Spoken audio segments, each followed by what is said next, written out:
ಆ ರೀತಿಯೊಳಗ ಇದೆಲ್ಲವನ್ನ ಕೊಟ್ಟಿರ್ತಕ್ಕಂಥವ ಪರಮಾತ್ಮ. ಇದೆಲ್ಲವನ್ನ ಕೊಟ್ಟಿರ್ತಕ್ಕಂಥವ ಪರಮಾತ್ಮ. ಅದಕ್ಕ ಅವನಿಗೆ ಒಂದು ಸ್ವಲ್ಪ ನೆನೆಸಂತ ನಿಮ್ಗೆ ಹೇಳಿದ್ದೀನಿ ನಾನು.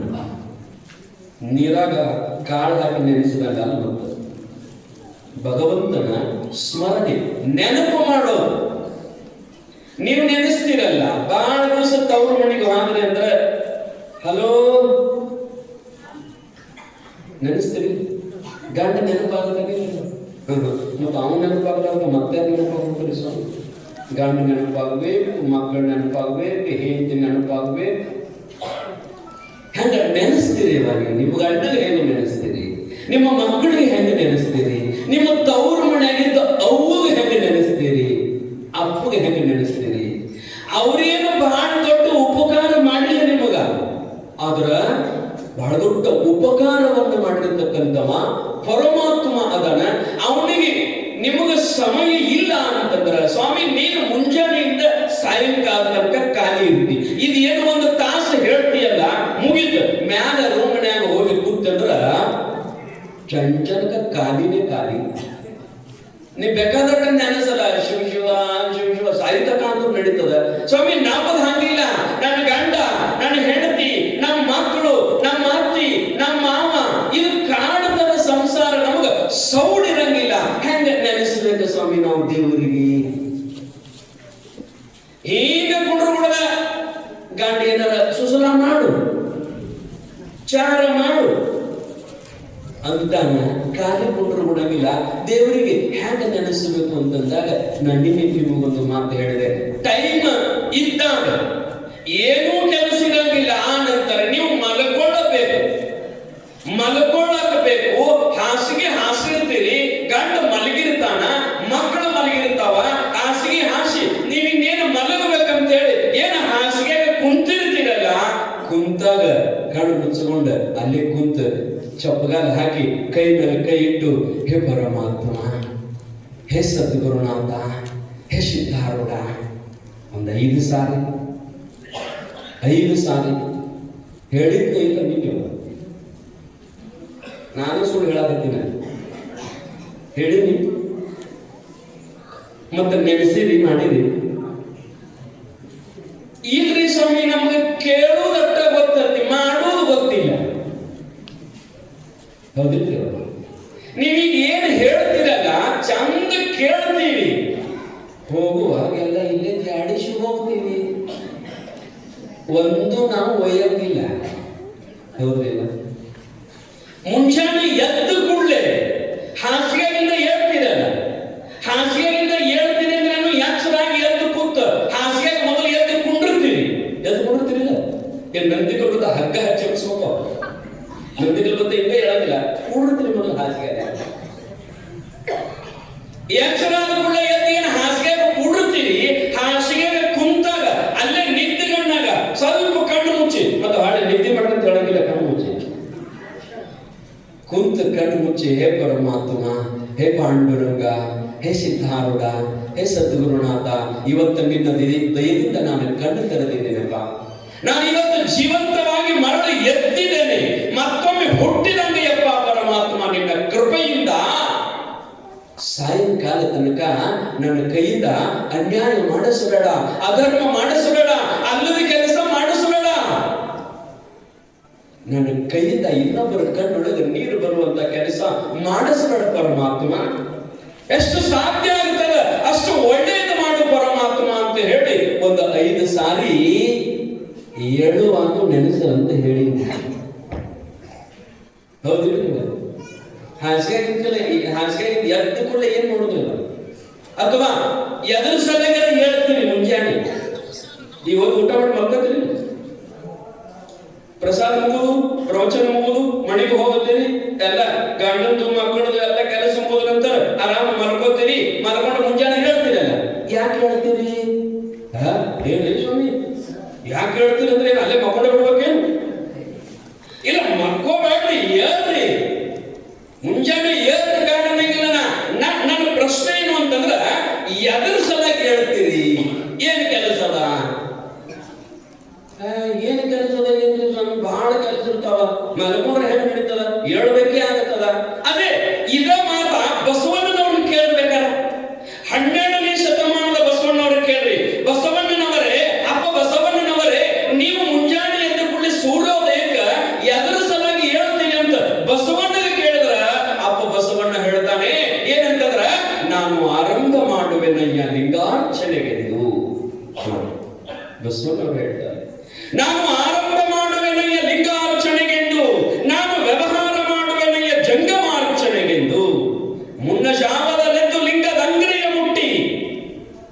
ಬಸವಣ್ಣವ್ರು ಹೇಳ್ತಾರೆ, ಅಪ್ಪನವರು ಎದುರು ಸಲಗಿ ಹೇಳ್ತಾನಂದ್ರ ಪೂಜಾ ಮಾಡ್ಕೊಳ್ಳೋದಪ್ಪ, ಲಿಂಗ ಪೂಜಾ ಅದ, ಜಂಗಮ ಪೂಜಾ ಅದ, ಜಂಗಮ ದಾಸೋಹ ಅದ, ಜಂಗಮಾರ್ಚನೆ ಅದ. ಅದರ ಸಲುವಾಗಿ ಹೇಳ್ತಾನೆ ಯಪ್ಪ ನಾನು. ನೋಡ್ರಿ ಬಸವಣ್ಣ, ಮತ್ತೆ ನೀವ್ ಎದುರ ಸಲುವಾಗಿ ಹೇಳ್ತೀರಿ, ನೀವು ಹೇಳ್ತೀರಿ ಯಾಕ ಕೂಡ ನಮ್ಗೆ ಚಾ ಮಾಡೋದದ, ಮಕ್ಕಳಿಗೆ ನಾಷ್ಟ ಮಾಡೋದದ, ಅವಕ್ಕೆ ಸಾಲಿ ಕಳಿಸೋದದ, ಈ ಗಂಡಪ್ಪನ ಹೊರಗೆ ಹಾಕೋದದ. ಅವಕ್ಕೂ ಹೊರಗೆ ಹಾಕೋದ್ರು ಲವ್ಗೆಲ್ಲ ಕಾಡ್ತಾವ ಮನೇಲಿ. ಪಟ್ನ ನಾಷ್ಟ ಮಾಡಿಸಿ ಚಾ ಕುಡಿಸಿ ತಡಾಕಿರ್ತದೆ ಅಲ್ಲಿ. ಮತ್ತೆ ಯಾಕಂದ್ರೆ ಇಲ್ಲಿ ಜೀವನ ಕೊಡ್ತಾವ ಅವು ಸುಮ್ಮನೆ ಕೆಲ್ಸಕ್ಕೆ ನಮಗೆ ಹೋಗ್ಬೇಕೆ. ನೀವು ಅಷ್ಟೇ ನೋಡಿ ಟೈಮ್ ಆಗ್ತಂಗೆ ನೋಡ್ರಿ, ಮತ್ತೆ ಅಲ್ಲಿ ಹೋಗೋದು ಭಾಳ ಶಾಣ ಹೋಗ್ಬೋದು, ಭಾಳ ಶಾಣ ಕಳಿಸ್ತೀರಿ. ಹೌದು, ಅದಕ್ಕ ನೀವ್ ಹೇಳ್ತೀರಿ. ಆದ್ರ ನಾವು ಮುಂಜಾನೆ ಎದ್ದುಕೊಳ್ಳಿ ಎದಕ್ಕೆ ಕೇಳಬೇಕಂತಂದ್ರ ಭಗವಂತನ ಧ್ಯಾನಕ್ಕಾಗಿ ಕೇಳಬೇಕೇವ, ಭಗವಂತನ ಧ್ಯಾನಕ್ಕಾಗಿ. ಅದಕ್ಕೆ ಶ್ರೀಮನ್ ನಿಜಗುಣ ಶಿವಯೋಗಿಗಳು ಬರೀತಾರೆ, ನೆನೆಯುವುದಾನು ದಿನ ಹೃದಯ ಕಾಲದ ಎಚ್ಚರಿಕೆಗಳು, ವಿನುತ ಗುರುಮೂರ್ತಿಯನು ಉಮೇಶನಂದ್ರಿಯನು, ಬಳಿಕ ನಿನ್ನನು ಸುವಿಚಾರದಿಂದ ಮನುಷ್ಯ ನೇಮಕವಾಗಿ ನಿನಗಬಹುದು ಮುಕುತಿ. ಎದ್ದು ಕೂಡಲೇ ಏನ್ ಮಾಡ್ಬೇಕಂತ ಹೇಳ್ತಾರ ಅವ್ರು ನಿಜಗೊಂಡ್ರು. ಚಾ ಮಾಡೋದಾಗಿತ್ತು, ಮತ್ತೆ ನಾಷ್ಟ ಮಾಡೋದಾಗಿಲ್ಲ. ಎದ್ದು ಕೂಡಲೇ ಅವ್ರೇನ್ ಹೇಳ್ತಾರಂದ್ರ, ನೆನೆಯುವುದು ಅನುದಿನ ಉದಯ ಕಾಲದ ಎಚ್ಚರಿಕೆಗಳು. ಉದಯ ಕಾಲದ ಎಚ್ಚರಿಕೆಗಳು ಎದ್ದು ಕೂಡಲೇ ನಸುಕಿನ 4 ಗಂಟೆಗೆ, ನಸುಕಿನ 5 ಗಂಟೆಗೆ ಎದ್ದು ಏನ್ ಮಾಡ್ಬೇಕಂದ್ರ ಗುರುವನ್ನು ನೆನೆಸಬೇಕು. ನೆನೆಯುವುದನ್ನು ದಿನದ ಉದಯ ಕಾಲದ ಎಚ್ಚರಿಕೆಗಳು, ವಿನುತ ಗುರುಮೂರ್ತಿಯನು ಉಮೇಶನಂದ್ರಿಯನು ನೆನೆಸಬೇಕು. ಯಾಕಂದ್ರ ಅವ್ರದ್ದು ಬಹಳ ದೊಡ್ಡ ಉಪಕಾರದ ಎಷ್ಟು ಸಾಧ್ಯ ಆಗ್ತದ ಅಷ್ಟ ಅವರ ಋಣ ತೀರಿಸುವುದ್ರಿಯವ, ಅವರ ಋಣ ತೀರಿಸು. ಭಗವಂತನ ಋಣ ಬಹಳ ದೊಡ್ಡದದ ನಮ್ಮ ಮ್ಯಾಲ, ಸದ್ಗುರುವಿನ ಋಣ ಬಹಳ ದೊಡ್ಡದದ ನಮ್ಮ ಮ್ಯಾಲ. ಏನು ಮಾಡಿದ್ರು ತೀರಿಸಲಿಕ್ಕೆ ಆಗುವುದಿಲ್ಲ. ನಾನೇನು ಹೇಳಿದಿಲ್ಲ, ಒಂದು 4-5 ಮಂದಿದ ಋಣ ಅದ ನಮ್ಮ ಮ್ಯಾಲ. ಆ ಋಣಭಾರವನ್ನು ಇಟ್ಟುಕೊಂಡು ಎಂದು ಸಾರಿದಾಗ ಎಷ್ಟು ಸಾಧ್ಯ ಆಗುತ್ತದ ಅಷ್ಟ ಅವರ ಋಣ ತೀರಿಸಬೇಕು. 1 ಪರಮಾತ್ಮನ ಋಣ, 2 ಸದ್ಗುರುವಿನ ಋಣ, 3ನೇದು ತಂದೆ ತಾಯಿಯ ಋಣ, 4ನೇದು ಸಮಾಜದ ಋಣ, 5ನೇದು ಪ್ರಕೃತಿಯ ಋಣ. ತಂದೆ ತಾಯಿಗಳ ಋಣವನ್ನ ಒಂದು ಜನ್ಮದಲ್ಲಿ ಅಲ್ಲ, ಒಬ್ಬ ತಾಯಿಯ ಒಂದು ಜನ್ಮದ ತಾಯಿಯ ಋಣವನ್ನ 1000 ಜನ್ಮದಲ್ಲಿ ಹುಟ್ಟಿ ಬಂದು ಸೇವೆ ಮಾಡಿದರೂ 1 ಜನ್ಮದ ತಾಯಿಯ ಋಣವನ್ನು ತೀರಿಸಲಿಕ್ಕಾಗೋದಿಲ್ಲ. ಎಚ್ಚರಿರ್ಬೇಕು ನಾವು. ಯಾಕಂತಂದ್ರ ನಮ್ಮ ತಾಯಿ ನಾವು ಸಣ್ಣಗಿದ್ದಾಗ, ನಾವು ಹೊಟ್ಟೆಗಿದ್ದಾಗ ತನ್ನ ಗರ್ಭಗುಡಿಯೊಳಗೆ ನಮ್ಮನ್ನಿಟ್ಟು ಕಾಪಾಡಿ ಸಾವು ಬದುಕಿನ ಮಧ್ಯ ಹೋರಾಡಿ ನಮಗೆ ಜನ್ಮ ಕೊಟ್ಟಾಳ. ಸಾಯ್ತಾಳೋ ಬದುಕ್ತಾಳೋ ಗೊತ್ತಿಲ್ಲ, ಸಾವು ಬದುಕಿನ ಮಧ್ಯ ಹೋರಾಡಿ ನಮಗೆ ಜನ್ಮ ಕೊಟ್ಟಾಳ. ನಾವು ಸಣ್ಣವರಿದ್ದಾಗ ನಮಗೆ ಜಳಕ ಮಾಡಕ ಬರ್ತಿದ್ದಿಲ್ಲ, ನಮಗೆ ಊಟ ಮಾಡಕ ಬರ್ತಿದ್ದಿಲ್ಲ, ನಮಗೆ ಅರ್ಬಿ ಹಾಕೊಳಕ ಬರ್ತಿದ್ದಿಲ್ಲ, ನಮಗೆ ನಿಂದ್ರಾಕ ಬರ್ತಿದ್ದಿಲ್ಲ, ಕುಂಡ್ರಾಕ ಬರ್ತಿದ್ದಿಲ್ಲ, ನಡೆಯಕ ಬರ್ತಿದ್ದಿಲ್ಲ. ಆದ್ರ ನಡಕ ಬರ್ಲಾರ್ದ ಟೈಮ್ ಒಳಗ ಕೈ ಹಿಡಿಸಿ ನಡೆಸಾಳ ನನ್ನ ತಾಯಿ. ಕುಂಡ್ರಾಕ ಬರ್ಲಾರ್ದಾಗ ಎಲ್ಲಿ ತಕ ನಮಗ ಕುಂಡ್ರಾಕ ಬರಂಗಿಲ್ಲ, ಅಲ್ಲಿ ತಕ ಹೊಟ್ಟಿಗೆ ತಬ್ಕೊಂಡನ ಅದಾವ್ರಿ. ಯಾವತ್ತೂ ಒತ್ಕೊಂಡು ತಿರುಗಾಡ. ಕುಂಡ್ರಾಕ ಬರುತಕ, ನಿಂದ್ರಾಕ ಬರುತಕ ಯಾವತ್ತು ನಮ್ಮನ್ನ ಎದೆ ಮ್ಯಾಲ, ಹೃದಯದ ಮ್ಯಾಲ ಬದಲಾಗ ನಮ್ಮನ್ನು ಹೊತ್ತುಕೊಂಡು ತಿರುಗಾಡ. ನಮಗ ಜಳಕ ಮಾಡಕ ಬರ್ತಿದ್ದಿಲ್ಲ, ನೋಡ್ರಿ, ನಾವೆಲ್ಲ ಇಷ್ಟು ದೊಡ್ಡವರಾಗಿ ನಾವು ಹುಟ್ಟಿದಾಗ ಎಟ್ಟಿದ್ದು ಬರ್ತದೇನಿಲ್ಲ. ನಾವು ಹುಟ್ಟಿದಾಗ ತಾಯಿ ಗರ್ಭದಿಂದ ಹೊರಗೆ ಬಂದಾಗ ಬಹುತೇಕ ಈ ಬಗಸನ ಹಿಡಿಸ್ತಿದ್ದೀವಿ ನಾವು. ಮಾಂಸದ ಮುದ್ದೆ ಬರೀ 1 ಕೆಜಿ 2 ಕೆಜಿ 1 ಕೆಜಿ 2 ಕೆಜಿ ಇದ್ದ ಈ ದೇಹವನ್ನ 70 ಕೆಜಿ ಅನ್ಕೊಂಡು ಬೆಳೆಸ್ತಾರಂದ್ರೆ ಆಕಿ ಅಂತ ಉಪಕಾರ ಜಗತ್ತಿನ ಯಾರು 70 ಕೆಜಿ ಕ್ವಿಂಟಲ್ ಆಗೋಂಗ ನಮ್ಮನ್ನು ಬೆಳೆಸ್ತಾಳೆ ನಮ್ಮ ತಾಯಿ. ಊಟ ಮಾಡುವಾಗ ನಾವು ಕುಂತಾಗ ಯಪ್ಪ ಬಿಸಿ ರೊಟ್ಟಿ ತಿನ್ನೋ, ಬಿಸಿ ರೊಟ್ಟಿ ತಿನ್ನೋ, ಯಪ್ಪ ಹಾಲು ಮ್ಯಾಗಿನ ಕೆನಿ ಹಾಕೋ. ತನಗೆ ನೀರು ಹಾಕಿದ ಹಾಲು ಇರಂಗಿಲ್ಲ, ನೀರು ಹಾಕಿದ ಹಾಲು ಇರಂಗಿಲ್ಲ. ಆಗ ಮಕ್ಕಳಿಗೆ ಏನಂತಂದ್ರ ಹಾಲು ಮ್ಯಾಗಿನ ಕೆನಿ ಹಾಕಿ ಯಪ್ಪ ಕೆನಿ ಹಾಕು ಅಂತ ನಮ್ಮನ್ನೆಲ್ಲ ಉಣಿಸಿ ತಿನಿಸಿ ಬೆಳೆಸ್ತಾಳೆ. ಊಟ ಮಾಡಕ್ಕೆ ಬರ್ಲಾರ್ದಾಗ ನಮಗೆ ಏನು ಬೇಕು ಅದನ್ನ ಕಲಿಸಿ ಬಾಯಿ ಒಳಗೆ ತುತ್ತು ಹಾಕತಾಳ, ಜಳಕ ಮಾಡಿಸ್ತಾಳ, ಅರಿವಿ ಹಾಕತಾಳ. ಆದ್ರೆ ಎಚ್ಚರ ಇರ್ಬೇಕು ನಾವೆಲ್ಲ. ಮುಂದೊಂದು ದಿನ ನಮಗೆ ಈಗ ಹೆಂಗ ಸಣ್ಣಗಿದ್ದಾಗ ನಡೆಕ ಬರ್ತಿದ್ದಿಲ್ಲ, ಕುಂಡ್ರಕ ಬರ್ತಿದ್ದಿಲ್ಲ, ಜಳಕ ಮಾಡಕ ಬರ್ತಿದ್ದಿಲ್ಲ, ಊಟ ಮಾಡಕ ಬರ್ತಿದ್ದಿಲ್ಲ. ಹಂಗ ಮುಂದೊಂದು ದಿನ 80-90 ವರ್ಷ ಆದ ನಂತರ ನನ್ನ ಹೆತ್ತ ತಾಯಿಗೆ, ನನ್ನ ಹೆತ್ತ ತಂದೆಗೆ ನಡೆಯಕ್ಕೆ ಬರಂಗಿಲ್ಲ. ಆಗ ನಡೆಯಕ್ಕೆ ಬರಂಗಿಲ್ಲ, ಆಕಿಗೂ ನಿಂದ್ರಕ್ಕೆ ಬರಂಗಿಲ್ಲ, ಆಕಿಗೂ ಕುಂಡ್ರಕ್ಕೆ ಬರಂಗಿಲ್ಲ, ಆಕಿಗೂ ಮಾತಾಡಕ್ಕೆ ಬರಂಗಿಲ್ಲ, ಆಕಿಗೂ ಊಟ ಮಾಡಕ್ಕೆ ಬರಂಗಿಲ್ಲ, ಆಕಿಗೂ ಜಳಕ ಮಾಡಕ್ಕೆ ಬರಂಗಿಲ್ಲ, ಬಟ್ಟೆ ಹಾಕೊಳಕ್ಕೆ ಬರಂಗಿಲ್ಲ. ಆ ಟೈಮ್ದೊಳಗೆ ನೆನಪಾಗಬೇಕು ನಿಮ್ಮದ. ಇಲ್ಲಿರ್ತಕ್ಕಂಥ ಯುವಕರಿಗೆ, ಇಲ್ಲಿರ್ತಕ್ಕಂಥ ಹುಡುಗರಿಗೆ ನಿಮ್ಮ ತಾಯಿ ಬದುಕಿದ್ಲು ಅಂದ್ರೆ ನಿಮಗೆ ನೆನಪಾಗಬೇಕು. ಅವತ್ತಿನ ಸಂದರ್ಭದೊಳಗ ನಿಮ್ಮವ್ವ ನಡೆಯಕ್ಕೆ ಬರ್ಲಾರಕ್ಕ ಕಾಂಟದ ಮೇಲೆ ಮಲ್ಕೊಂಡಿರ್ತಾಳ. ಅಷ್ಟೇ ಅಲ್ಲ, ನಿನ್ನ ತಾಯಿಗೆ ಆರಾಮ ತಪ್ಪಿ ಮಲ್ಕೊಂಡ್ಲು ಅಂತಂದ್ರ ಹೋಗಾಕ ಬರಂಗಿಲ್ಲಪ್ಪ. ತುತ್ತ ಹಾಕೊಂಡು ಬಾಯಾಗ ಊಟ ಮಾಡಕ್ ಆಗಂಗಿಲ್ಲ. ಆಗ ನೀ ಏನ್ ಮಾಡ್ಬೇಕಂದ್ರ ಹೋಗಿ ತಾಯಿ ಹತ್ತಕ್ಕೆ ಕುಂತ, ಕಾಂಟದ ಮ್ಯಾಗಿದ್ನಂದ್ರ ಆಕಿ ಹತ್ತಕ್ಕೆ ಕುಂತ, ಕೆಳಗಿದ್ನಂದ್ರ ಆಕಿ ಹತ್ತಕ್ಕೆ ಕುಂತ, ಒಂದು ತಾಟಿನೊಳಗ ಒಂದಿಷ್ಟು ಅನ್ನ ಏನಾರ ಹಾಲು ಹಾಕಿ ಅವುಗಳ ಮುಂದೆ ಕುಂತ ಯಪ್ಪ ಪ್ರಯೋಗ ಮಾಡಿ ನೋಡ್ರಿ, ಅದಕ್ಕಿಂತಲೂ ಸ್ವರ್ಗ ಜಗತ್ತಿನಲ್ಲಿ ಬೇರೆ ಯಾವ್ದು ಇಲ್ವೋ, ಯಾವ್ದು ಇಲ್ಲ. ಹಡದ ಅವನಂತಕ್ಕೆ ಹೋಗಿ ಕುಂಡ್ರಿ, ತಾಟಿನೊಳಗ ಅನ್ನ ಹಾಲು ಹಾಕಿ ಯವ್ವ ಒಂದು ತುತ್ತು ನಾ ತಿನ್ನಿಸ್ತೀನಿವ. ಯಾಕಂದ್ರ ನನಗ 10 ವರ್ಷ ಆಗತಕ್ಕ ಬಾಯಿಯೊಳಗ ನನಗ ಅನ್ನ ಹಾಕಿ ಬೆಳೆಸಿಯವ, ನಾನು ಒಂದು ತುತ್ತರ ನಿನ್ನ ಬಾಯಿಯೊಳಗೆ ಹಾಕತೇನಂತ ತಾಟು ತಗೊಂಡ ಅಕ್ಕಿ ಮುಂದೆ ಕುಂತ ಒಂದು ತುತ್ತ ಅಕ್ಕಿ ಬಾಯಿಯೊಳಗೆ ಹಾಕಿನಂದ್ರ ಅಕ್ಕಿ ಅಂತಾಳ, ಹೇ ಪರಮಾತ್ಮ, ಇವತ್ತ ನಾ ಸತ್ತರೂ ನನಗ ಸಂತೋಷದ ಪರಮಾತ್ಮ ಅಂತಾಳೆ ತಾಯಿ. ಯಾಕಂದ್ರ ಒಬ್ಬ ಮಗ ತಾಯಿ ಬಾಯಿಯೊಳಗೆ ತುತ್ತ ಹಾಕಿದ ಅಂತಂದ್ರ ಇದಕ್ಕಿಂತಲೂ ಸ್ವರ್ಗ ಯಾವುದೈತೆ ಅಂತಾಳೆ ತಾಯಿ. ತಾಯಿ ಅಂತ ಹೃದಯ ಜಗತ್ತಿನೊಳಗೆ ಯಾವುದೂ ಇಲ್ಲ. ನೀ ಎಲ್ಲರ ಹೊರಗೆ ಹೋಗಿದ್ದಿ ಅಂತಂದ್ರ ಸೈಕಲ್ ಮೋಟರ್ ತಗೊಂಡ, ಕಾರ್ ತಗೊಂಡು ಹೊರಗೆ ಹೋಗಿದ್ದಿ ಅಂತಂದ್ರ ಲಗುಟ ಬರ್ಲಿಲ್ಲ ಅಂದ್ರೆ ನಿನ್ನ ತಾಯಿ ಕಟ್ಟಿ ಮೇಲೆ ಕೊಂಡಿರ್ತದ. 70-80 ವರ್ಷದ ಮುದುಕಿ ಹೇಗ ಬಡಗಿ ತಗೊಂಡು ನಿಮ್ಮ ಮನಿ ಕಟ್ಟಿ ಮೇಲೆ ಬಂದು ಕೊಂಡಿರ್ತದ, ಹೇಗ ಹುಬ್ಬಗ ಹೆಚ್ಚಿ ನೋಡ್ತಾಳ. ನನ್ನ ಮಗ ಬಂದಿ ಸೈಕಲ್ ಮೋಟರ್ ತಗೊಂಡು ಹೋಗ್ಯಾನ, ಯಾರ ಬುದ್ಧಿ ಇರಬೇಕೇನು, ಯಾರ ಹಾಸಿ, ಇವರ ಹಾಸಿ ನನ್ನ ಮಗನಿಗೆ ಏನಾರ ಆದಿತ್ತೇನು, ಲಗುಟ್ ಯಾಕೆ ಬರೋಲ್ಲ ನನ್ನ ಮಗ, ಟೈಮ್ 10-10:30 ಆಗ್ಯದ ಅಂತ ತಿಳ್ಕೊಂಡ ರಾತ್ರಿ ಬಾಗಲ ಮುಂದ ಹಿಂಗ ಹುಬ್ಬಗ ಹೆಚ್ಚಿ ನೋಡ್ಕೊತ ಕೊಂಡಿರ್ತದರಿ. ಅವ್ವ ನೋಡ್ಕೊತ ಕೊಂಡಿರ್ತಾರ. ಯಾವ್ದಾರ ಬರ್ರಂತ ಸೈಕಲ್ ಮೋಟರ್ ಹಾಗೆ ಹೋದ್ರೆ ನನ್ನ ಮಗನೇ ಬಂದೇನಂತ ನೋಡ್ತದ. ಅಲ್ಲ ಅದಕ್ಕೆ ಮತ್ತೆ ನನ್ನ ಮಗ ಬರ್ಲಿಲ್ಲ ಅಂತ ಸುಮ್ಕೊಂಡಿರ್ತಾಳ ತಾಯಿ. ಹೊರಗೆ ಈಗಿನ ಹುಡುಗರು ಸೈಕಲ್ ಮೋಟರ್ ತಗೊಂಡು ಹಾಗೋ ಅಂತಂದ್ರ ಬಹುತೇಕ ಹೇಳ್ತಾರ ಅವುಗಳು, ಯಪ್ಪ ಸೈಕಲ್ ಮೋಟರ್ ಸಾಕಾಸ ಹೊಡಿ. ಯಾಕಂದ್ರ ಎಷ್ಟು ಅನಾಹುತಗಳಾಗ್ತಾವ, ಎಷ್ಟು ಆಕ್ಸಿಡೆಂಟ್ಗಳಾಗ್ತಾವ. 20 ವರ್ಷದ 30 ವರ್ಷದ 40 ವರ್ಷದ ಮಕ್ಕಳು ರೋಡ್ ಮ್ಯಾಗ ಹೆಂಗ ಬಿದ್ದಿರ್ತಾವಂದ್ರ ಹೆಣ ಬಿದ್ದಿರ್ತಾವ್ರಿಯಪ್ಪ, ಹೆಣ ಬಿದ್ದಿರ್ತಾವ. ಆ ತಾಯಿಗೆ ಎಷ್ಟು ನೋವಾಗುತ್ತದ, ಆ ತಂದೆಗೆ ಎಷ್ಟು ನೋವಾಗುತ್ತದ. ಅದಕ್ಕ ನನ್ನ ಮಗ ಬರ್ಲಿಲ್ಲ ಏನಂತ ದಾರಿ ಕಾಯ್ಕೋತ ಕೊಂಡಿರ್ತದ. ಒಳಗ ಸೊಸಿ ಬರ್ತಾಳ, ಒಳಗಿಂದ ಅತ್ತಿ ಬರ್ರಿ ಊಟ ಮಾಡ್ಬರ್ರಿ, ಟೈಮ್ 10 ಆಗ್ಯದ, ಊಟ ಮಾಡ್ಬರ್ರಿ ಅಂತಂದ್ರೆ ಅಕ್ಕಿ ಅಂತಾಳ, ಅತ್ತಿ ಅಂತಾಳ, ಯವ್ವ ನನಗೆ ಹಸು ಇಲ್ಲ, ನಾವಲ್ಲ, ನೀವು ಊಟ ಮಾಡು. ಹಸು ಅದ, ಹಸು ಇಲ್ಲ ಅಂತಲ್ಲ.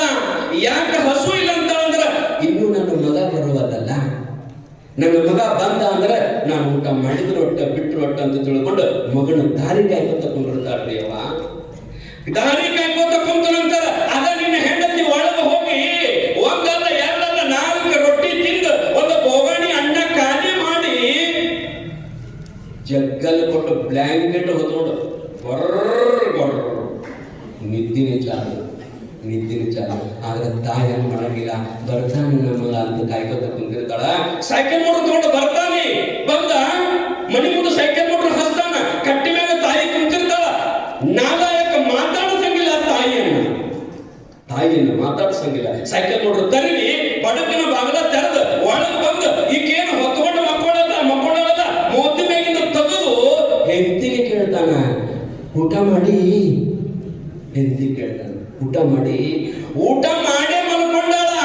ನಿನ್ನ ಸಲುವಾಗಿ ಊಟ ಬಿಟ್ಟು ಕಾಯ್ಕೊಂತ ಕುಂತ ಜೀವ ಹೊರಗೆ ಕುಂತದಲ್ಲೋ, ಅದನ್ನು ಮಾತಾಡಿಸಲಾರ್ದ ಒಳಗೆ ಬಂದಿ. ಆಕಿನ ತಾಯಿಗೆ ಮಾತಾಡಿಸಲಾರ್ದ ಒಳಗೆ ಬಂದಿಯಲ್ಲೋ.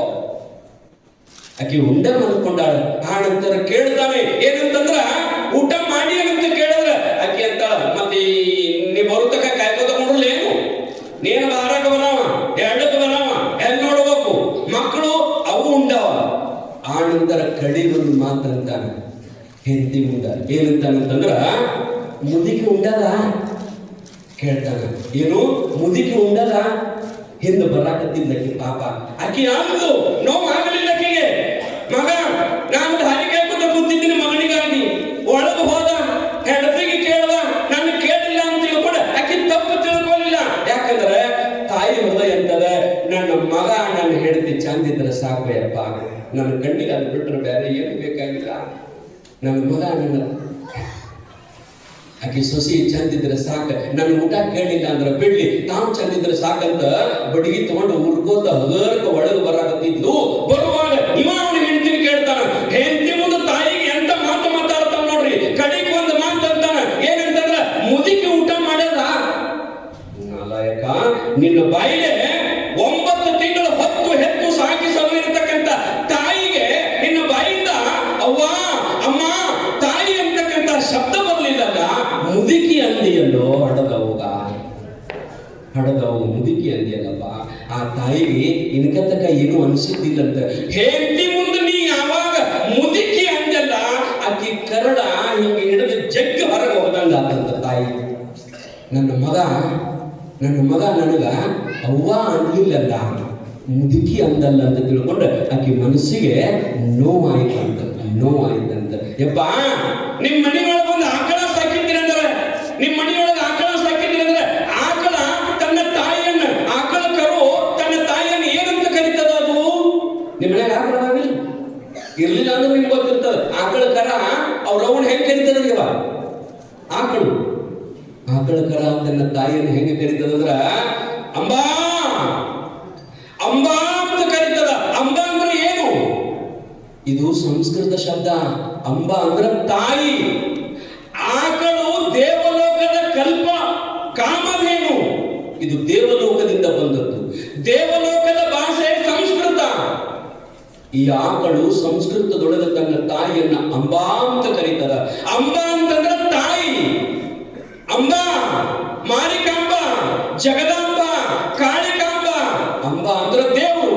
ಬರೇ ಒಂದು ಮಣಿಯೊಳಗಿನ ಆಕಳು ತನ್ನ ತಾಯಿಯನ್ನ ಅಂಬಾ ಅವ್ವ ಅಂತ ಕರೀತದ. ನಿಮ್ ಮನುಷ್ಯನಾಗಿ ಹುಟ್ಟಿ ನಿಮ್ಮ ಅವ್ವ ಅಂದಾರ್ದ ಮುದುಕಿ ಅಂತಂದ್ರ ನೀ ಅಂತ ಇರ್ಬೇಕೋಯಪ್ಪ. ನಿನಗ ಮನುಷ್ಯ ಅನ್ನೋದರ ಹೆಂಗೋಯಪ್ಪ? ಮನುಷ್ಯ ಅನ್ನೋದು ಹೆಂಗ? ತಾಯಿಯ ಋಣ ಜಗತ್ತಿನೊಳಗೆ ನಾವು ಏನು ಮಾಡಿದ್ರು ತೀರೋದಿಲ್ಲ.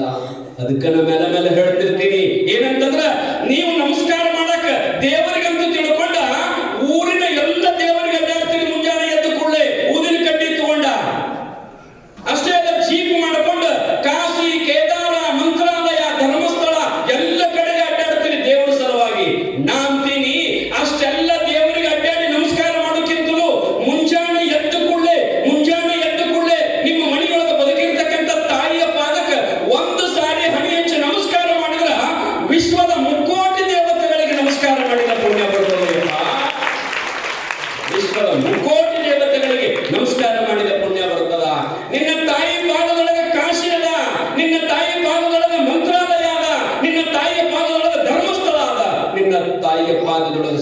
ಇಲ್ಲ, ಎಲ್ಲ ಅಲ್ಲೇ ತುಂಬ್ಯಾವು ಯಪ್ಪ.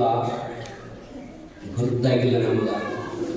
ತಾಯಿ ತಂದೆ ಅಂತಂದ್ರ ನಿಜವಾಗಿ ಮಾತನಾಡುವ ದೇವರು, ನಿಜವಾಗಿ ಮಾತನಾಡುವ ದೇವರು.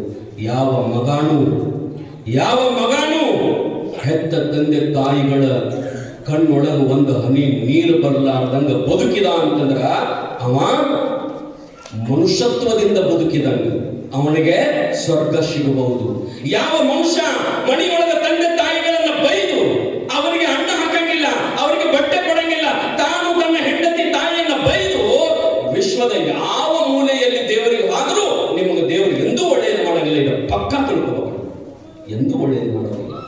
ಇವತ್ತಿನ ಕಾಲದೊಳಗೆ ಮಕ್ಕಳಿದ್ದಾವೆ ಯಾರಂದ್ರ ಹಡದ ಅವ್ವ ಅಪ್ಪ ಮಂದಿಯಲ್ಲಿ ಕೂಲಿ ಕುಂಬಳಿ ಮಾಡಿ ಸಣ್ಣವರಿದ್ದಾಗ ನಿಮ್ಮನ್ನು ಜಾಕಿ ಮಾಡಿ ಹೆಂಗಂತಂದ್ರ ಎಲ್ಲ ಕೊಟ್ಟು ನಿಮ್ಮನ್ನು ಸಾಲಿಗೆ ಕಳಿಸ್ತಾರ. ಕಾನ್ವೆಂಟ್ ಲಕ್ಷ ರೂಪಾಯಿ ಫೀ ಕೊಟ್ಟು ನೋಡಬೇಕ ಅಲ್ಲಿ ಡ್ರೆಸ್ ಅದು ಎಲ್ಲ, ಏನು ಹೊಸ ಕಲರ್ ಬೂಟ, ಏನು ಅವನ ಟಾಯಿ, ಏನು ಅವನ ಶರ್ಟು, ಏನು ಅವನ ಹಬೆಂಟು, ಇದೆಲ್ಲ ಟಿಫಿನ್ ಬ್ಯಾಗು, ಕ್ಯಾರಿಯರ್ ಇವೆಲ್ಲ ತಗೊಂಡು ಮಗನಿಗೆ 1000 ರೂಪಾಯಿ ಕಿಮ್ಮತ್ತಿನ ಬೂಟ್ ಇದ್ರು ಮಗ ಅಪ್ಪ 1000 ರೂಪಾಯಿ ಬೂಟ್ ತಂದು ಮಗನ ಕಾಲ ಹಾಕಿ ಕಳಿಸ್ತಾರೆ. ಆದ್ರ ಅದ ತಂದೆ ಏನ್ ಮಾಡ್ತಾನಂತಂದ್ರ ತಾನು ಪ್ರತಿನಿತ್ಯ ಹರಕ ಚಪ್ಪಲ್ ಹಾಕೊಂಡು ಅಡ್ಡಾಡ್ತಾನೋ ಯಪ್ಪ, ಹರಕ ಚಪ್ಪಲ್ಲ. ಒಬ್ಬ ತಂದೆ ಇನ್ನೊಬ್ಬರಲ್ಲಿ ಕೂಲಿ ಕುಂಬಳಿ ಮಾಡಿ ಮಗನಿಗೆ ಸಾಲಿ ಕಲಿಸಿದ್ದ.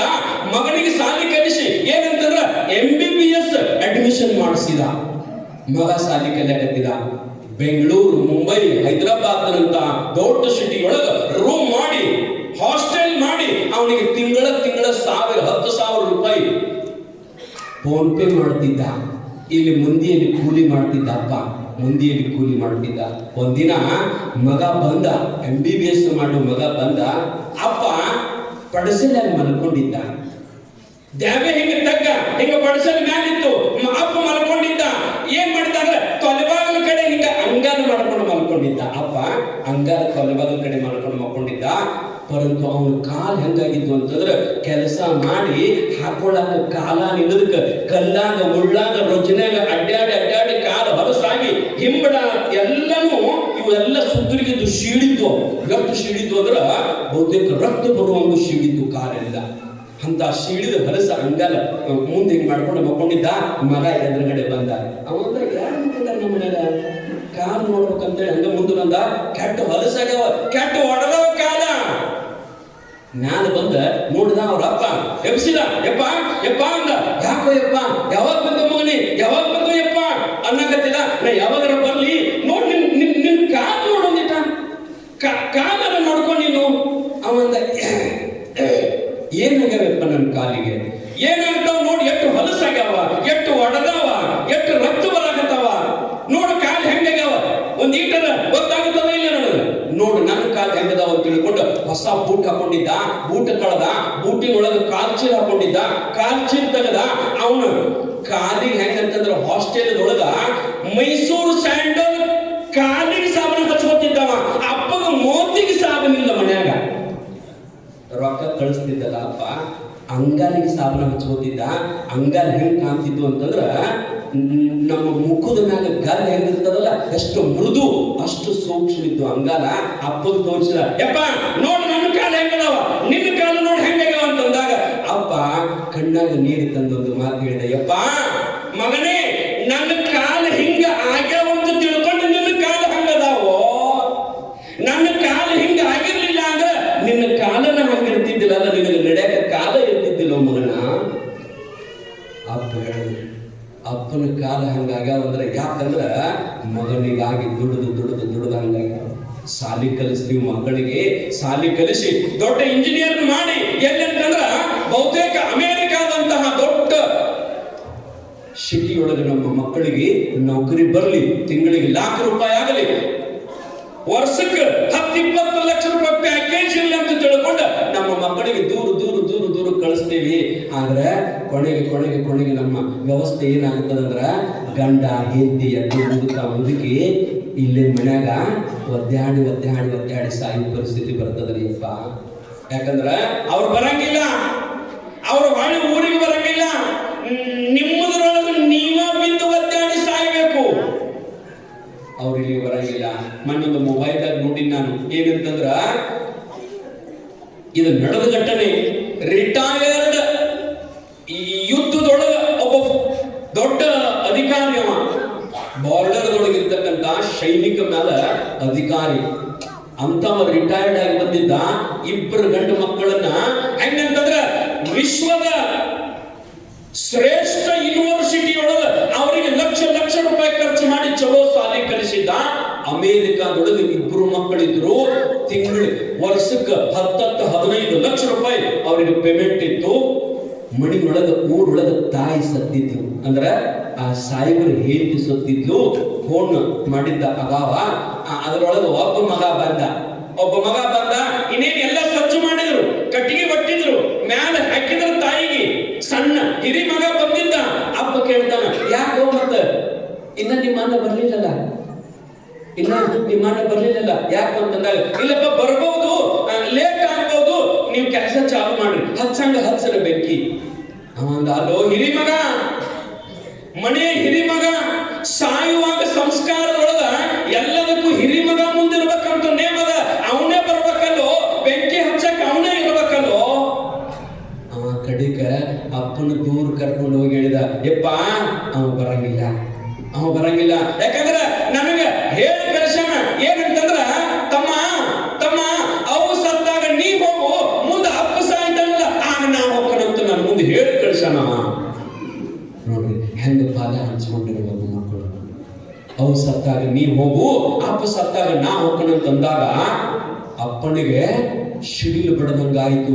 ಅರೆ ಮಕ್ಕಳು ಇಂಥವ್ರದಲ್ಲ ಅಂತ ತಿಳ್ಕೊಂಡು ಸೀದಾ ಒಳಗೆ ಹೋದ. ಗಣ್ಣಿತ್ತು, ಇನ್ನು ಅವ ಬರುತ್ತಕ ನಾ ಜೀವಂತ ಇರುವುದು ಬೇಡ, ಈಗಲೇ ನನ್ನ ಹೆಂಡತಿಯ ಜೊತೆಗೆ ನಾನು ಹೋಗ್ಬೇಕಂತ ತಿಳ್ಕೊಂಡು ಒಳಗೆ ಹೋಗಿ ಗಣ್ಣು ತಗೊಂಡು ತನ್ನ ತಲೆಗೆಟ್ಕೊಂಡು ಶೂಟ್ ಮಾಡ್ಕೊಂಡು ಬಿಟ್ಟ ತಂದೆ. ನಡೆದ ಘಟನೆ. ಅದಕ್ಕ ತಾಯಂದಿರ ಜಗತ್ತಿನೊಳಗ ನಾವು ಯಾರ ಋಣಾರ ತೀರಿಸಬಹುದು, ಹೆತ್ತ ತಂದೆ ತಾಯಿಗಳ ಋಣವನ್ನು ತೀರಿಸಲಿಕ್ಕ ಆಗೋದಿಲ್ಲ. ಅದಕ್ಕ ಇದ್ದಾಗನ ಪ್ರೀತಿಯಿಂದ ನೋಡ್ರಿ, ಇದ್ದಾಗನ ಪ್ರೀತಿಯಿಂದ ಮಾತಾಡ್ರಿ, ಇದ್ದಾಗನ ನಮಸ್ಕಾರ ಮಾಡ್ರಿ. ಮುಂದೆ ಹೋದ ನಂತರ, ತಾಯಿ ಹೋದ ನಂತರ, ತಂದೆ ಹೋದ ನಂತರ ಒಳ್ಳೆ ನೋಡಲಿಕ್ಕೆ ಎಂದೂ ಸಿಗಂಗಿಲ್ಲ. ತಾಯಿ ಫೋಟೋ ನೋಡುದಷ್ಟೇ ಅಲ್ಲಪ್ಪ, ತಾಯಿ ಸತ್ತ ನಂತರ, ತಂದೆ ಸತ್ತ ನಂತರ ಊರಾಗ ಒಣಗ ಸಾವಿರಾರು ಮಂದಿಗೆ ಊಟಕ್ಕೆ ಹೇಳಿ ಫೋಟೋ ಇಟ್ಟು ಪೂಜೆ ಮಾಡಿ ಜಾಮೂನ ಬಸಿ ಜಿಲೇಬಿ ಮಾಡಿಸಿ ಅವ್ರಿಗೆ ಊಟಕ್ಕೆ ಹಾಕಿದ್ರ ಪ್ರಯೋಜನ ಇಲ್ಲೋಯಪ್ಪ, ಕೆಲಸ ಇಲ್ಲ. ಹಡದ ಅವು ಇದ್ದಾಗ ಬರೇ ಒಂದು ತೊತ್ತ ಅಣ್ಣ ಬಾಯ ಹಾಕಿದಂದ್ರ ಸಾಕ್ಷಾತ್ ಪರಮಾತ್ಮನ ಬಾಯಿ ಒಳಗ ಅಣ್ಣ ಹಾಕಿದ ಪುಣ್ಯ ಬರ್ತದ ತಂದೆ, ಅಣ್ಣ ಹಾಕಿದ ಪುಣ್ಯ ಬರ್ತದ. ಇವತ್ತು ತಾಯಿ ತಂದೆಗೆ ಇದ್ದ ಮಕ್ಕಳು ಹೆಂಗ ಮಾತಾಡ್ತಾವಂದ್ರ ಲೆಕ್ಕಿಲ್ಲದ ಮಾತಾಡ್ತಾವ. ಮಕ್ಕಳಿಗೆ ಸಂಸ್ಕಾರ ಇಲ್ಲ, ಏನ್ ಕೆನಡ ಮಾತಾಡ್ತಾವ ಇವತ್ತಿನ ಮಕ್ಕಳು. ಅದಕ್ಕ ನೀವು ಏನು ಗಳಿಸಕ್ ಹೋಗ್ಬೇಡ್ರಿವಾ. ಏನು ಗಳಿಸಿದ್ರು ನಿಮ್ಮ ಬೆಟ್ಟ ಬರೋದಿಲ್ಲ. ನೀವೇನ್ ಮಾಡ್ರಿ ಅಂತಂದ್ರೆ ಈ ಜಗತ್ತಿಗೆ, ಈ ಭಾರತ ದೇಶಕ್ಕೆ ಒಬ್ಬ ಸುಸಂಸ್ಕೃತ ಒಳ್ಳೆಯ ಸಂಸ್ಕಾರವುಳ್ಳ ಮಗನನ್ನು ಕೊಟ್ಟು ಹೋಗ್ಬಿಡ್ರಿ ಸಾಕು. ಇದಕ್ಕಿಂತ ದೊಡ್ಡ ಕೊಡುಗೆ ಈ ಭಾರತಕ್ಕೆ ಏನೂ ಇಲ್ಲ. ಒಬ್ಬ ಒಳ್ಳೆಯ ಮಗನನ್ನು ಕೊಟ್ಟು ಹೋಗ್ರಿ. ಒಬ್ಬ ಡಕಾಯತ, ಒಬ್ಬ ನಾಲಾಯಕ, ಒಬ್ಬ ಮೋಸಗಾರ, ಒಬ್ಬ ವಂಚನೆಗಾರ ಮಗನನ್ನ ಈ ದೇಶಕ್ಕೆ ಕೊಟ್ಟು ಹೋಗ್ಬೇಡ್ರಿ. ನೀವು ನೋಡಿರ್ಬೇಕು, ಯಾವುದೋ ಒಂದು ಶರೀರದೊಳಗೆ ನೋಡಿ ನಾನು, ಸ್ವತಃ ತಾಯಿ ಒಬ್ಬ ಡಕಾಯತ ಕೈಯೊಳಗೆ ಗಂಡು ಹಿಡ್ಕೊಟ್ಟ ಮಂದಿನ ಸೂಟ್ ಮಾಡ್ಬೇಕು ಅಡ್ಡಾಡ್ತಿರ್ತಾನ. ಸ್ವತಃ ತಾಯಿಗೆ ಅನ್ನದೊಳಗೆ ವಿಷ ಹಾಕಿ ಅವನಿಗೆ ತಿನ್ನಿಸ್ತಾಳೆ. ಯಾವುದೋ ಶರೀರದೊಳಗೆ ನೋಡಿ. ಯಾಕಂತಂದ್ರ ಈ ಜಗತ್ತಿನೊಳಗ ಕಂಟಕ ಮಕ್ಕಳನ್ನು ನಾವು ಬಿಟ್ಟು ಹೋದಿವಂತಂದ್ರ ಅವನಿಗಷ್ಟೇ ಅಲ್ಲ, ಹೆತ್ತಿರತಕ್ಕಂಥ ತಾಯಿ ತಂದೆಗಳಿಗೂ ಆ ಪಾಪ ಬರ್ತದ್ರಿ. ಆ ಪಾಪ ಬರ್ತದ. ಅದಕ್ಕ ನಮ್ಮ ಮಕ್ಕಳ ಜೊತೆಗೆ ನಾವು ಟೈಮ್ ಕಳಿಬೇಕು. ಒಂದಿಷ್ಟು ಅವರನ್ನು ಒಳ್ಳೆಯವರನ್ನಾಗಿ ಮಾಡ್ಲಿಕ್ಕೆ ನಾವೇನ್ ಮಾಡ್ಬೇಕಂತಂದ್ರ ನಮ್ಮ ತಂದೆ ತಾಯಿಗಳಿಗೆ, ಮಕ್ಕಳಿಗೆ ಒಳ್ಳೆಯ ಸಂಸ್ಕಾರವನ್ನು ಕಲಿಸಬೇಕು. ಇವತ್ತು ವಿಶೇಷವಾಗಿ ಏನಪ್ಪಾ ಅಂತಂದ್ರ, ನನಗೆ ಅರ್ಧ ಗಂಟೆ ಟೈಮ್ ಕೊಡಿದ್ರು, ಅರ್ಧ ಗಂಟೆ ಮಾತಾಡಿ ನಾನು ಅಷ್ಟು ನಾನು ಕಡಿಮೆ ಮಾತಾಡ್ಬೇಕಂದ್ರೆ ಇವತ್ತು ವಿಶೇಷವಾಗಿ ಪೂಜ್ಯರು ಬಂದಿದ್ದಾರೆ ನಮ್ಮ ಭಾಗದಿಂದ. ಅಪ್ಪ ಅವ್ರು ಬಂದ ಕೂಡಲೇ ನನಗೆ ಎಷ್ಟು ಖುಷಿ ಆಯ್ತು ಅಂತಂದ್ರ, ನಾನು ಮತ್ತೊಮ್ಮೆ ನಮ್ಮ ಊರ್ ಕಡೆ ಹಾದಂಗ ಆಯ್ತು ನನಗೆ. ಯಾಕಪ್ಪ ಸ್ವಾಮಿ ಊರ್ ಕಡೆ ಜಗ್ಗಾಗತ್ತೆ ನಿಮ್ದು ಅಂತ ಅಂದಿರಿ. ಮತ್ತ ಪೂಜ್ಯ ಅಪ್ಪಾಜಿ ಅವರು ನೋಡಿದ ಕೂಡಲೇ ಬಹಳ ಪ್ರೀತಿಯ ಹೃದಯವನ್ನ ತುಂಬಿಕೊಂಡಿರತಕ್ಕಂಥ ಸಂತ ನಮ್ಮ ಭಾಗದೊಳಗೆ ಯಾರಾದ್ರೂ ಇದ್ರ ಅದು ನಿಜಗುಣ ಮಹಾಸ್ವಾಮಿಗಳು ಅಂತ ಹೇಳಿರ್ತಪ್ಪ. ಅವ್ರ ಪತ್ರಿಕೆಯೊಳಗೆ ಟೈಟಲ್ ಇರ್ತದ ಏನಂತಂದ್ರ ಪ್ರೀತಿ ಬಹಳ ದೊಡ್ಡದು, ಪ್ರೀತಿಯಿಂದಾನೇ ಬದುಕಬೇಕು ಅಂತಕ್ಕಂಥದ್ದನ್ನ ಜಗತ್ತಿಗೆ ಸಂದೇಶ ಕೊಟ್ಟಿರ್ತಕ್ಕಂಥ ಪೂಜ್ಯರು, ಬಹಳ ದೊಡ್ಡ ಸಾಹಿತಿಗಳು. ನಾನು ಮುಂಜಾನೆ ಎದ್ದು ಕೂಡಲೇ ನಮ್ಮ ಆಶ್ರಮದೊಳಗ, ನಮ್ಮ ಮನೆಯೊಳಗ ನಾನು ಏನ್ ಹಾಡ ಹಚ್ತೇನೆ, ಎದ್ದು ಕೂಡಲೇ ಹಾಡ ಏನ್ ಹಚ್ತೇನೆ ಅಂತಂದ್ರ ಅವರೇ ಬರೆದಿರ್ತಕ್ಕಂಥ ಸಿದ್ಧಾರೂಢರ ಭಕ್ತಿಗೀತೆಯನ್ನು ಮಾತ್ರ ನಾನು ಫಸ್ಟ್ ಎದ್ದು ಕೂಡಲೇ ಕೇಳೋ ಹಾಡ. ಇಲ್ಲಿ ಒಂದು ಹಾಕಿರ್ತಾರೆ ನೋಡಿ, ನಶಿಕ್ನಾಗ 4 ಗಂಟೆಗೆ ನಾ ಎದ್ದು ಕೂಡಲೇ ಅಲ್ಲೇ ಬೆಡ್ ಮೇಲೆ ಮಲ್ಕೊಂಡ ಕೇಳ್ತಿರ್ತೀನಿ ನಾನು, ಎಳೆಯ ಗುರುವರ್ಯ ಹುಬ್ಬಳ್ಳಿ ಹೊರಬಡೆಯ. ಬಹಳ ಸುಂದರವಾಗಿರ್ತಕ್ಕಂಥ ಪದ್ಯ. ಆ ರೀತಿಯೊಳಗ ಸಿದ್ಧಾರೂಢ ಚರಿತಾಮೃತದ ಪದ್ಯವನ್ನು ಬರೆದಾರ. ಬಹಳ ದೊಡ್ಡ ಪ್ರಭಾವಿ ಪ್ರವಚನಕಾರ ಅಪ್ಪಾಜಿಯವರು. ಇಲ್ಲೇ ಸೋಲಾಪುರಕ್ಕೆ ಬಹಳ ದೊಡ್ಡ ಕಾರ್ಯಕ್ರಮ ಅದ. ಅವೆಲ್ಲ ನೋಡ್ರಿ ಸಂಗೀತ ಟೀಮ್ ಹೆಂಗದ. ಶರಣ ಶಿವಲಿಂಗೇಶ್ವರದೇ ಸೋಲಾಪುರದೊಳಗೆ ದೊಡ್ಡ ಕಾರ್ಯಕ್ರಮ. ಅಲ್ಲಿ ಅಪ್ಪಾಜಿಯವರ ಪ್ರವಚನ, ಅವ್ರ ಟೀಮ್ ಹೆಂಗದ ನೋಡ್ರಿ, ಎಲ್ಲರೂ 4-5 ಮಂದಿ ಕೀಪ್ಯಾಡ್ ಎಲ್ಲ ಬಾರಿಸೋದು. ಬಹಳ ವೈಭವದಿಂದ ಪ್ರವಚನ ಹೇಳ್ತಕ್ಕಂಥ ಪರಮ ಪೂಜ್ಯ ಅಪ್ಪಾಜಿಯವರು ಇವತ್ತ ನಿಮ್ಮೆಲ್ಲರಲ್ಲಿ ಆಗಮಿಸಿದ್ದಾರೆ. ಜೊತೆಗೆ ತಮ್ಮೂರಿನಲ್ಲಿಯೇ ಇರ್ತಕ್ಕಂಥವರು ಬಹಳ ದೊಡ್ಡ ತಪಸ್ವಿಗಳು, ಶಿವಲಿಂಗೇಶ್ವರ, ಅಭಿನವ ಶಿವಲಿಂಗೇಶ್ವರ ಮಹಾಸ್ವಾಮಿಗಳು. ಈ ಭಾಗದೊಳಗ ಬಹುತೇಕ ತರುಣರೊಳಗ ಬಹಳ ಸುಂದರವಾಗಿರತಕ್ಕಂಥ ಆಶೀರ್ವಚನವನ್ನು ಮಾಡುವವರಂತಂದ್ರೆ ನಮ್ಮ ಅಭಿನವ ಶಿವಲಿಂಗೇಶ್ವರ ಮಹಾಸ್ವಾಮಿಗಳು. ಬಹಳಷ್ಟು ವರ್ಷಗಳ ಪರ್ಯಂತರ ಅವರಿಗೆ ನಮಗ ಒಂದು ಒಳ್ಳೆಯ ಬಾಂಧವ್ಯ, ಒಂದು ಸಂಬಂಧ. ನಾನು ಈ ಭಾಗದಾಗ ಎಲ್ಲ ಪ್ರವಚನಕ್ಕಿದ್ರೆ ಅಪ್ಪಾಜಿ ಅವರು ಒಂದು ದಿವಸ ಅಲ್ಲಿ ಬರ್ತಿರ್ತಾರೆ, ಯಾವತ್ತೂ ಬರ್ತಾರೆ. ನನ್ನ ಮೇಲೆ ಬಹಳ ಪ್ರೀತಿ. ಎಲ್ಲ ಅಪ್ಪ ಅವ್ರು ಹೇಳ್ತಿರ್ತಾರೆ, ಬೆಳಗ್ಗೆ ಅವ್ರು ಬರ್ತಾರೆ ಅಂದ್ರೆ ನಿಮ್ ಪುಣ್ಯ, ಬೆಳಗ್ಗೆ ಅವ್ರು ಬಾಚ ಅಂತ ಹೇಳ್ತಾರೆ ಅಂತ ಎಲ್ಲರೂ ಅಂತಿರ್ತಾರೆ. ಯಾಕಂದ್ರೆ ಎಲ್ಲಾ ಪೂಜ್ಯರು ನನ್ನ ಮ್ಯಾಗ ಅಷ್ಟ ಜೀವದಾರ, ಅಷ್ಟ ಪ್ರೀತಿ ಅದಾರ. ನಮ್ಮ ನೀಲಕಂಠ ಶ್ರೀಕಂಠ ಶಿವಾಚಾರ್ಯರಂತೂ ಬಹಳ ದೊಡ್ಡ ಪ್ರೀತಿ ಉಳ್ಳ, ವಿಶ್ವಾಸ ಉಳ್ಳ ಪರಮ ಪೂಜ್ಯರು. ಈ ಭಾಗದೊಳಗೆ ನೀವೆಲ್ಲ ಪುಣ್ಯವಂತರು. ನಮ್ಮ ಸದಾನಂದ ಮಹಾಸ್ವಾಮಿಗಳು ಆಗಮಿಸಿದ್ದಾರೆ. ಇವತ್ತೇನಪ್ಪಾ ಅಂತಂದ್ರೆ ಬಹಳ ದೊಡ್ಡ ಹಬ್ಬ ಇದ್ದಂಗ ಪರಮ ಪೂಜ್ಯರು ತಮ್ಮೆಲ್ಲರಿಗೆ ದರ್ಶನ ಆಶೀರ್ವಚನವನ್ನು ನೀಡಲಿಕ್ಕೆ ದಯಮಾಡಿಸಿದ್ದಾರೆ. ನಿಮ್ಮೆಲ್ಲರಿಗೆ ಅನಂತ ಧನ್ಯವಾದಗಳನ್ನು ಹೇಳಿ, ಎಲ್ಲ ಪರಮ ಪೂಜ್ಯರಿಗೆ ಮತ್ತೊಮ್ಮೆ ಅನಂತ ಕೋಟಿ ಭಕ್ತಿಯ ಶರಣಾರ್ಥಿಗಳನ್ನ ಹೇಳಿ